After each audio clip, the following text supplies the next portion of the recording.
जियो news की खुसूसी budget transmission budget with जियो में एक मरतबा फिर आपको खुशामदीद कहते हैं। हम मुख्तलिफ घंटों में बात कर रहे हैं मुख्तलिफ मेहमानों से, माहिरीन से, और सवालात सामने रख रहे हैं, जवाबात जानने की कोशिश कर रहे हैं कि आइंदा माली साल का बजट कैसा हो। बिल्कुल, क्या एक्सपेक्ट किया जाए आइंदा माली साल का। विफाकी बजट आज शाम कौमी असम्बली में पेश किया जाएगा। ज़राए वज़ारत ख़जाना का कहना है कि विफाकी बजट का हजम 18,000 अरब रुपये से ज़ायद मुकर्रर किया गया है और बजट में FBR का टैक्स हदफ 12,970 अरब रुपये मुकर्रर किया गया है। नुमाइंदा जियो न्यूज़ अशरफ मलखम सबसे पहले हमारे साथ मौजूद हैं। अशरफ, सबसे पहले तो हमारे देखने वालों को बताइएगा कि इस बजट में क्या सस्ता होने जा रहा है और क्या मजीद महंगा होने जा रहा है।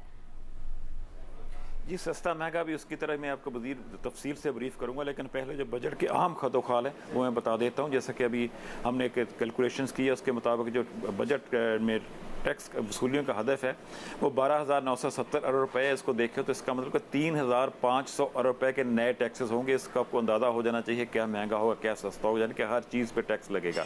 इसकी तफसील कुछ इस तरह है कि कर्ज और सूद की अदायगियों के लिए 9,700 अरब रुपये मुख्तस किए जा रहे हैं, यानी कि हमारी इनकम में से 9,700 अरब रुपये सिर्फ सूद और कर्ज की अदायगी में जाएंगे। वफाकी बजट का खसारा इस तरह मजमूई तौर पर 9,000 अरब रुपये से ज़ायद होने का इम्कान है। वफाक की कुल आमदन 15,427 अरब रुपये होगी, जबकि मजमूई जो टैक्सों का तखमीना है मजमूई तौर पर इनकम होगी वो 13,320 अरब रुपये होगी। नॉन टैक्स रेवन्यू 2,103 अरब रुपये होगा। ये भी अल्टीमेटली महंगाई में इजाफा करेगा, जिसमें बराह रास्त टैक्सेस 5,291 अरब रुपये हैं। वफाकी एक्साइज ड्यूटी 672 अरब रुपये, सेल्स टैक्स 3,855 अरब रुपये और कस्टम ड्यूटी की मदें 1,296 अरब रुपये होंगे।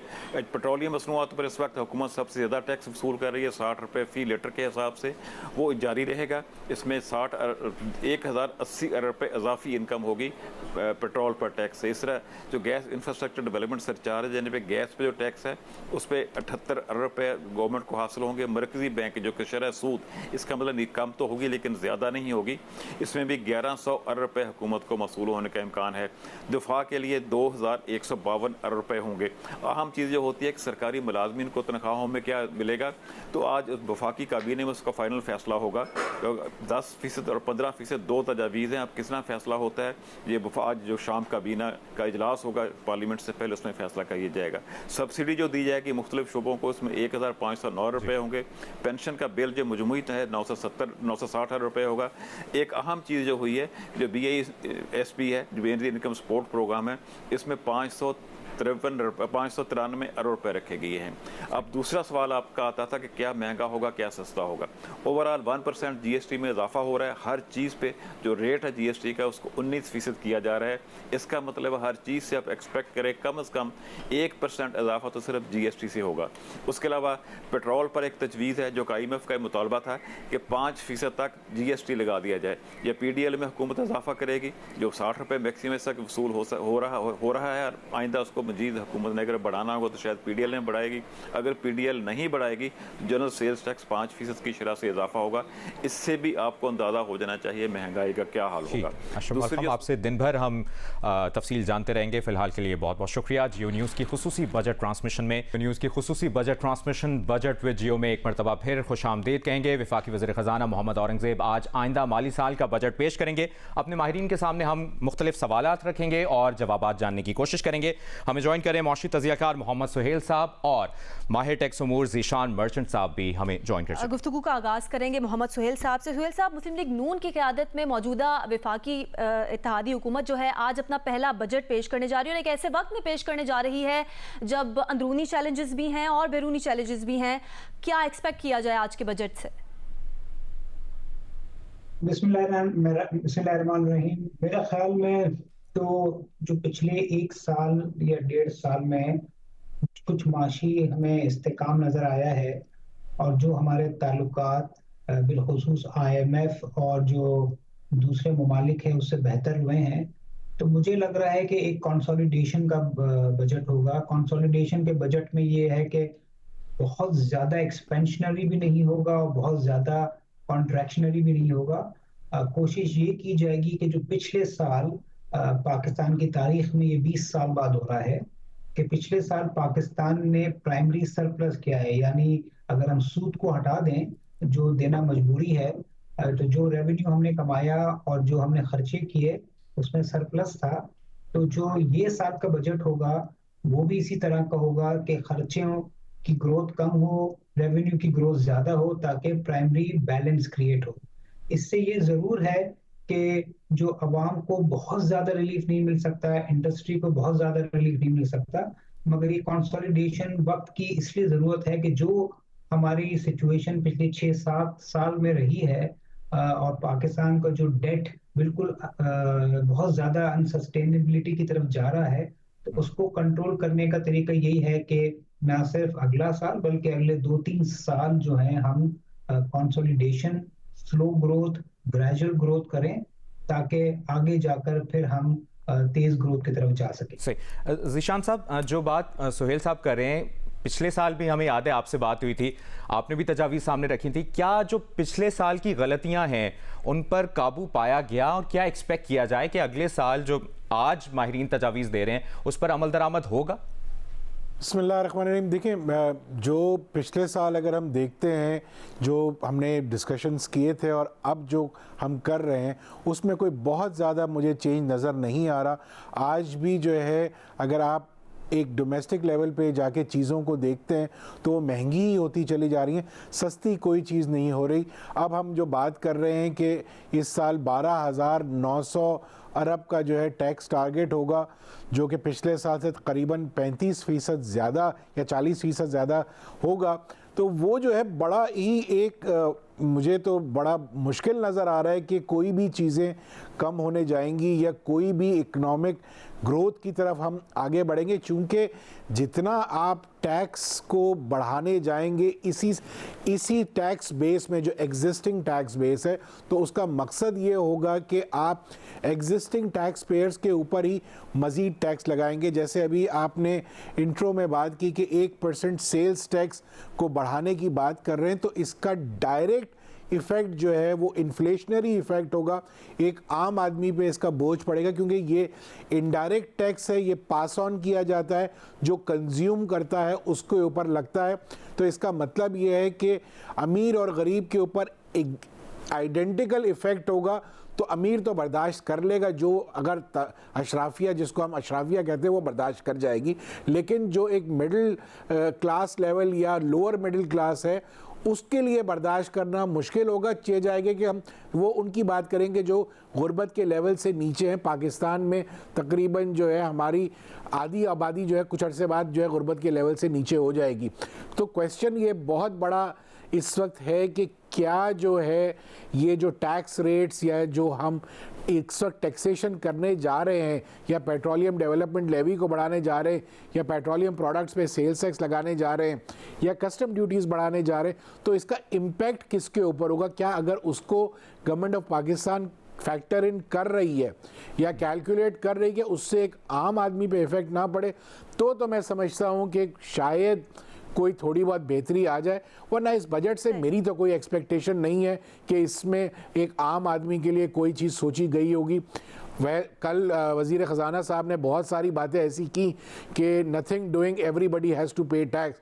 आई होप कि ये बजट जो है आज जो पेश होगा, इसमें उनकी कल की बात की रिफ्लेक्शन नज़र आए, और वो लोग जो टैक्स नहीं दे रहे या टैक्स नेट में नहीं है, या अपने आप को बड़े फ़ख्र से नॉन फाइलर कहलाते हैं, अगर उनके ऊपर कोई टैक्स नज़र आए या पड़ते हुए, या उनके ऊपर कोई हिट नज़र आए। उन्होंने एक बात ज़रूर की कल वज़ीर ख़जाना साहब ने कि हम कॉस्ट ऑफ डूइंग बिज़नेस बढ़ा देंगे उन लोगों की जो नॉन फाइलर है। तो ये चीज़ जहन में रखनी चाहिए कि जब आप किसी नॉन फाइलर के साथ बिज़नेस करते हैं तो वो ये कहता है कि जनाब मुझे 100 रुपये चाहिए, अब टैक्स जो भी है वो आपकी जिम्मेदारी है। तो कहीं ये ना हो कि जब उसकी कॉस्ट बढ़ाने जा रहे हैं तो वो कॉस्ट उसके बजाय उस डॉक्यूमेंटेड सेक्टर की कॉस्ट बढ़ जाए कि उसे वो बेयर करनी पड़े। इन सारी चीज़ों को कंसिडर करना बहुत ज़रूरी है। ज़ीशान साहब, एक और चीज़ भी वज़ीर ख़जाना ने कल कही, वो जो इस्लाहात की बात कर रहे थे, उन्होंने कहा कि डिजिटलाइज किया जाएगा, इंसानी मुदाखलत को कम से कम किया जाएगा। तो इस पर भी बात करनी है, बड़ा अहम है। लेकिन मोहम्मद सुहेल साहब के पास जाएंगे। सुहेल साहब, इससे पहले आप डेट की बात कर रहे थे, तो रीपेमेंट ऑफ लोन्स, ये कितना बड़ा चैलेंज हुआ? क्योंकि आमदनी का एक बहुत बड़ा हिस्सा बहुत साल पहले से लिए गए जो लोन्स हैं उनमें चला जाता है, और मुल्क पर मजमूई जो लोन का हम देखें तो 67,525 अरब रुपए लोन्स हैं। तो ये एक बहुत बड़ा हिस्सा है आमदन का जो चला जाता है लोन्स में। देखिए, इसके दो पहलू हैं। एक ये है कि हमारा जो लोन है जो डॉलर में बाहर से लिया हुआ है, और एक है जो लोकल मार्केट से है। तो जो आपने बताया 67 हजार ट्रिलियन बिलियन, ये मजमू उसमें से है। एक तिहाई उसमें से एक तिहाई इंटरनेशनल एक्सटर्नल लोन है और 2 तिहाई लोकल लोन है। तो जो पाकिस्तान के जो प्रॉब्लम्स हमेशा क्रिएट होते हैं और पिछले 6-7 साल से जो पाकिस्तान क्राइसिस नुमा सिचुएशन में है, वो है एक्सटर्नल लोन की वजह से। तो एक्सटर्नल लोन बज़ाहिर बहुत ज्यादा नहीं है पाकिस्तान के पास, मगर एक्सटर्नल लोन का जो स्ट्रक्चर है वो तब्दील हो गया है। पिछले कोई 7-8 साल से जो बेशुमार हुकूमतें जो आई, उन्होंने सब ने शॉर्ट टर्म लोन लिया। कभी सऊदी अरेबिया से $2 बिलियन एक साल के लिए ले लिए, चाइना से $1 बिलियन ले लिया, यूएई से।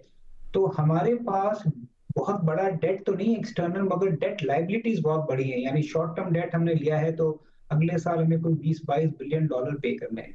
तो सबसे बड़ा चैलेंज ये है। और जो पाकिस्तान में डिफॉल्ट की सिचुएशन पैदा हुई थी 1-2 साल पहले, जो अल्हम्दुलिल्लाह अभी काफी कंट्रोल में है, यही तो पाकिस्तान का प्रॉब्लम है। और इसी वजह से पाकिस्तान को आईएमएफ के पास जाना है, और आईएमएफ के सख्ती की वजह से हमें सख्त बजट पेश करना पड़ रहा है। दूसरा जो इसका पहलू है वो लोकल डेट है।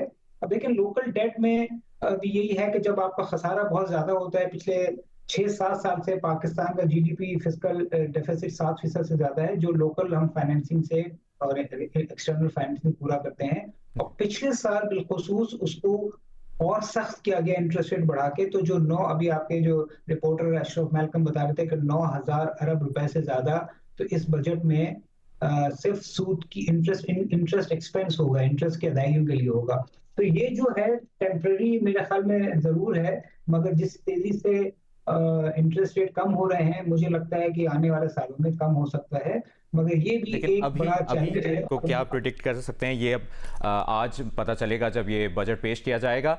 ज़ीशान साहब, जिस तरह बहुत सी बातें हो रही हैं कि आईएमएफ का ये बजट है, माहिरीन भी यही कह रहे हैं कि एक्सपेक्ट किया जा सकता है कि टैक्सेस बढ़ेंगे, लेकिन अब तक जो माहिरीन की राय सामने आई है वो कह रहे हैं कि टैक्स बर्डन को कम करना होगा। कैसे कम करेंगे टैक्स बर्डन, क्योंकि आम आदमी की सकत से तो चीज़ें निकलती जा रही हैं। आपकी क्या तजवीज़? हमारे मुल्क में इस वक्त मसला ये है कि हमारे मुल्क में इनडायरेक्ट टैक्सेशन जो है वो तकरीबन 70% है, और डायरेक्ट टैक्सेशन जो है वो तकरीबन 30% हो गई। तो दुनिया में होता है ये कि डायरेक्ट टैक्सेशन इन्वर्स पोजीशन होती है कि दुनिया में 70% डायरेक्ट टैक्सेशन होता है और 30% इनडायरेक्ट टैक्सेशन होता है। हमारे मुल्क में जितना भी टैक्स इस वक्त कलेक्ट हो रहा है पाकिस्तान में, जैसे इस साल का जो हमारा 9,400 अरब का टारगेट है, उसमें से तकरीबन 80% जो है वो विद होल्डिंग्स के मद में और इनडायरेक्ट टैक्सेशन के मद में कलेक्ट होता है। तो जिस मुल्क में इनडायरेक्ट टैक्सेशन इतना ज़्यादा हो तो वो तो वहाँ पे आप कुछ कर ही नहीं सकते। मसला ये है कि हम हमेशा से कहते आए हैं, लास्ट ईयर भी आप ही के प्रोग्राम में ये चीज़ डिस्कस हुई थी कि जितना टैक्स रेट को कम किया जाएगा उतनी जो है वॉलंटरी कंप्लायंस बढ़ेगी। अगर आप ये एक्सपेक्ट करते हैं, मैंने लास्ट ईयर भी, मुझे अच्छी तरीके से याद है, मैंने यही एग्जांपल दी थी, आज फिर रिपीट करता हूँ कि अगर आप ये समझते हैं कि मैं 100 रुपये कमाता हूँ और मैं 50 रुपये उसमें से टैक्सेस दे दूँ तो ये नहीं होगा। मैं नहीं करूँगा, मैं टैक्स की चोरी करूँगा। मसला ये है कि अगर मुझे ये पता हो ना कि जी मैंने 100 रुपये कमाने हैं और 10 रुपये टैक्स देना है, और जिसने 10 रुपया कमाना है उसने 1 रुपये टैक्स देना है, तो ये चीज़ मुमकिन है।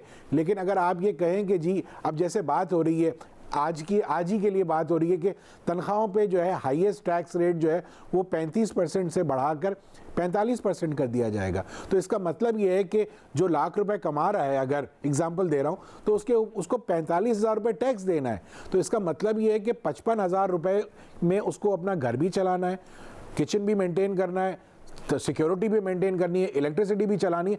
कैसे मुमकिन है ये नहीं हो सकता। आप जितने टैक्स रेट्स को बढ़ाएंगे चोरी बढ़ेगी, स्मगलिंग बढ़ेगी, क्योंकि स्मगलिंग को इंड्यूस करते हैं आप, क्योंकि स्मगलिंग सस्ते रेट में आपके घर में आके चीज़ मिल जाती है। स्मगल गुड्स जो हैं, आप जितना ड्यूटीज़ बढ़ा लीजिए, टैक्सेस बढ़ा लीजिए, होगा ये कि आपकी एक डॉक्यूमेंटेड इकोनॉमी श्रिंक करती चली जाएगी, फ्लाइट ऑफ कैपिटल होगा। आपने पिछले सालों में CVT लगाया, 7E लगाया, कितना फ्लाइट ऑफ कैपिटल हो गया, कितने लोग पाकिस्तान से नॉन रेजिडेंट्स हो गए।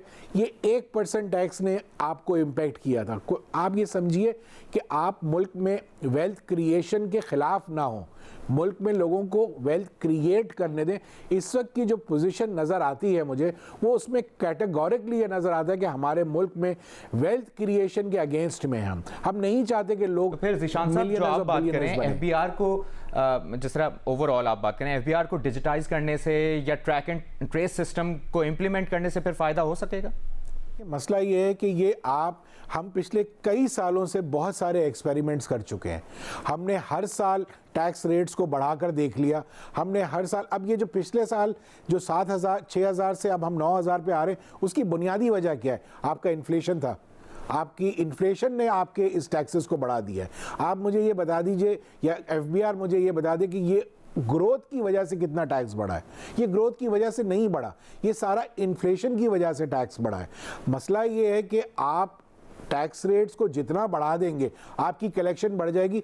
मैं हमेशा एक एग्जांपल और भी देता हूं कि टैक्स पेयर जो है वो गन्ना है और FBR जो है वो मशीन है। उस गन्ने को कितना पीसेंगे, एक ही गन्ने को, जब तक आप नए लोगों को या नए टैक्स पेयर्स को सिस्टम में नहीं लाएंगे। मोहम्मद सुहेल साहब से भी हम करेंगे कि जिस तरह से ज़ीशान साहब बात कर रहे हैं कि टैक्स रेट्स को बढ़ाने से चोरी में इजाफा होगा, स्मगलिंग में इजाफा होगा और 1% GST तो ओवरऑल बढ़ने जा रहा है, तो उसका भी बड़ा डायरेक्ट इंपैक्ट होगा। इसका जवाब आपसे लेंगे मोहम्मद सुहेल साहब। ज़ीशान मर्चेंट साहब भी हमारे साथ मौजूद हैं और जियो न्यूज़ की खुसूसी नशरियात की जा रही है।